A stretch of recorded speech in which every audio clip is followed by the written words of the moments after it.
most common questions that I get from doing my Forge videos is, what kind of keyword would I consider adding to the game? Now, this is not an easy question to answer for a couple of reasons. One, it is very difficult to add a keyword without immediately considering things like Mundus Stone or Royal Sage or other effects that provide a random keyword, because you understand that you are going to be tilting the balance of those one way or the other.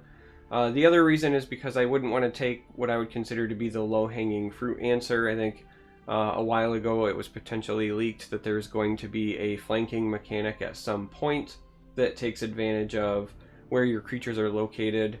Creatures in one lane potentially either buffing or getting buffed by the presence of creatures in another lane. So without you just basically like stealing that idea, and or without taking into account how balance might work for some of the randomized effects, the thing that stands out to me, well, it's a two-parter, right? But the thing that stands out to me the most is that this game lacks a mechanic that's heavily featured in very similar card games, and that is the ability for a creature to like win combat, either if they're similar sized or so on and so forth, because of the presence of a keyword. So the best example that I can give is in Magic the Gathering.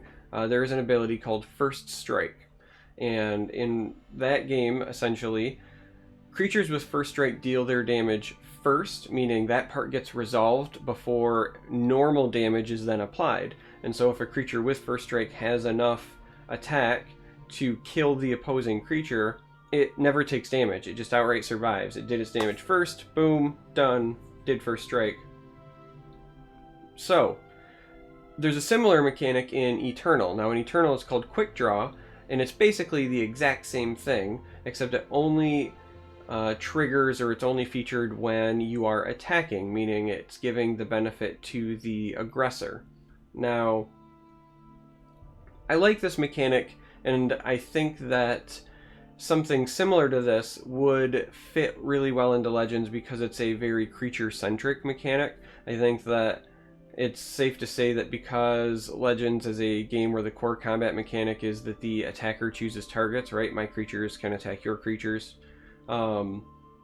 Everything is kind of centered around the idea of your creatures on the board and how you're interacting, and something like this rewards creature-to-creature interaction, right? It is a keyword that does not help me if I'm attacking face. It's only beneficial if I'm attacking creature-to-creature. So it promotes that interaction. I think that's a good place to start. But that's not the way that I'm going to pitch the mechanic, though, so I want to be very clear about that. Because part two of what is missing in my mind is something that potentially is a counterplay to Ward. Not to say that Ward doesn't have counterplay, because it does, but in terms of like keywords, right? It does not have something that's just like the, you know, rock to the scissors of Ward, if you will, in the rock, paper, scissor game. So the mechanic that I'm going to pitch is called Overpower, and this keyword would say, when this creature attacks another, destroy it if this creature's power is greater than or equal to the defending creature's health. So, just to kind of break down what that means, if I've got a 2/2 and I'm attacking your 2/2, it would just destroy said 2/2. And my guy would not take damage as a result. If your 2/2 had Ward, my 2/2 with Overpower would still kill that 2/2 and survive. Pretty straightforward, but there is some nuance there. One, it's only favoring the aggressor, so again, it's favoring me attacking your creatures. On defense, my guy still gets hit. It's basically the application of the drain limitation in this game already, and I think that that needs to exist for balance reasons. The other thing to note is that, again, it would go through wards, and that the attacking creature doesn't take damage in those scenarios, and that's pretty important because I think that this keyword could then combo very well with, say, Slay Mechanics, which is another creature-to-creature rewarding mechanic.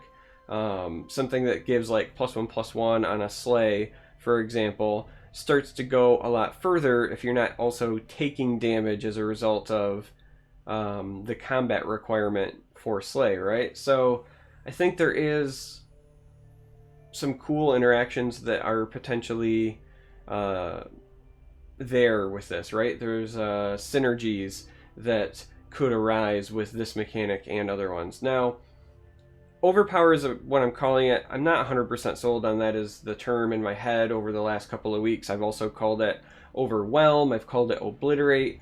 When I was originally having the idea, I was thinking about like, you know, if I have a dude and he goes up against a dragon, like, the dragon's just going to bite his head off, right? The dragon shouldn't even be taking damage for that interaction. So he's really, you know, overpowering, or in many ways just outright obliterating his enemy. So that was kind of why I've chosen this as my terminology, but I think that for now we're going to settle on Overpower, but I'm not 100% wed to it. So, how would this mechanic look on cards? Well, I'm going to start with something really basic, right? Just a common, but I think people will like it, and that's Giant Mud Crab. Giant Mud Crab would be a 6-cost neutral. You would have a 5/4 body with Overpower. 6 for a 5/4 is obviously not that great, but as you can imagine, Overpower is a very, very, very strong mechanic when you could trade.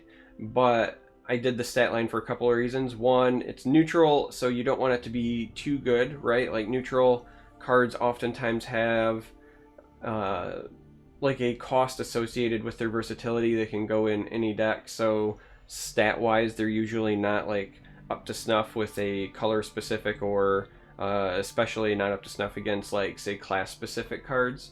You know, this thing still dies to Lightning Bolt, so it's got its vulnerabilities, but again, it's got Overpower. It's a giant mud crab, so it's just going to trample everything that's smaller than it. And, you know, Overpower, again, like something like this, it's a common slot, but something like this in Arena could go a really long way.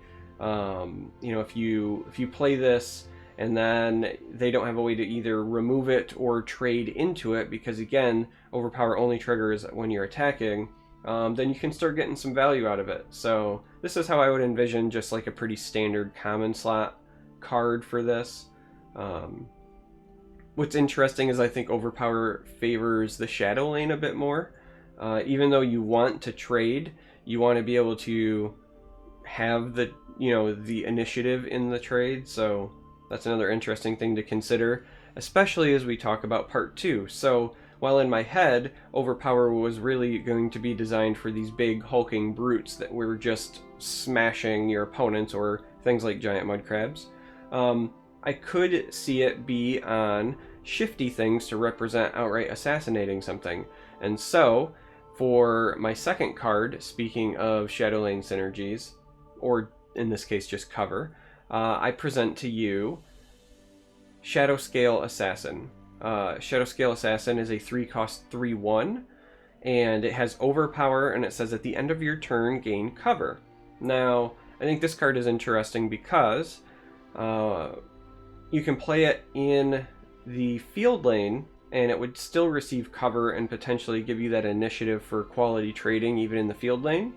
It's got a 3 attack, which is not to be trifled with, especially again with the Overpower mechanic.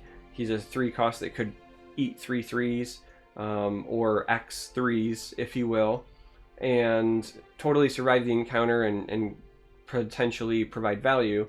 But to offset, again, his versatility and the, you know, strength of the Overpower keyword, we make him a 3/1, so he's very brittle. Again, that's kind of, I think, how you have to balance this mechanic. It's got to be something that there has to be a counter to the potential card advantage that could be gained from just outright winning encounters. So Shadow Scale Assassin is the sort of card I would, you know, see as a rare slot, because you don't want it to be super common in Arena. But I think there's enough, you know, 1 damage effects that, you know, even in Arena he's not going to run rampant, so I didn't think Epic was quite, you know, worthy of this slot. So yeah, that is Shadow Scale Assassin. Now, wouldn't it be fun if I didn't have somebody that was like crazy, you know, crazy, like the embodiment of Overpower. So, let's just get to it, right? So the last card is a unique legend, and it is Karstag. If you're familiar with Skyrim at all, Karstag was this like ghost frost giant who is one of the harder encounters in the game, and he smashes you with a club and flings you all around the room and does all sorts of crazy stuff. So Karstag is a 13 cost neutral unique legend who is a 13/13. He has Overpower. He is also immune to Lethal and Shackle, and he has a last gasp of Summon an Ice Wraith. Now, why did I do this? One, I thought it'd be cool to actually have a card that you had to ramp into before it was even playable, right? Technically, even Hissgrove doesn't fall into this category. You don't get the trigger until you have 15 Magicka, but you can still play it. This is a card that is entirely unplayable without some form of ramp and or the ring at 12 Magicka and having a charge of the ring, right? So I'm a big fan of things matching. So he's a 13/13 for 13, the same way that Odahviing is a 10/10 for 10 and does something crazy. He's the first card that I have proposed that would be like a dual race, if you will. You'll notice I list him as a spirit and a giant. But that's because, again, he's like a ghost frost giant, so it makes sense. But there is some interesting interactions there. In my mind, this would still be something killable with Dawnbreaker, because he is still a spirit. But if there was ever any sort of giant, like tribal synergies, he would fall into that category as well. In terms of flavor of the card, I give him Overpower because he's a giant hulking brute, and I wanted to showcase the new keyword. Immune to Lethal and Shackle are actually because in Skyrim, in that encounter, he is immune to, if I remember right, like frost damage, freeze effects, and poison. And so I wanted to represent that as being immune to Shackle and immune to Lethal. Also like the idea of this like impending juggernaut of like he's going to hit the field and he's going to eat your creatures or your face, but he's going to eat stuff and it's going to be really hard to stop him. And the last gasp Summon an Ice Wraith is because in that encounter, as you damage him, he ends up summoning multiple Ice Wraiths, but I didn't want to go like crazy overboard, but did still want to include that flavor.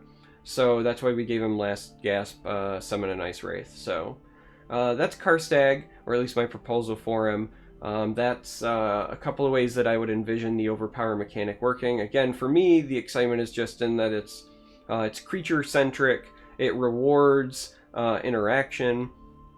I think that you have to give it, you know, some sort of negative on the creatures that you do give it. In my mind, it's usually going to be low health or excessive cost because it is really, really strong.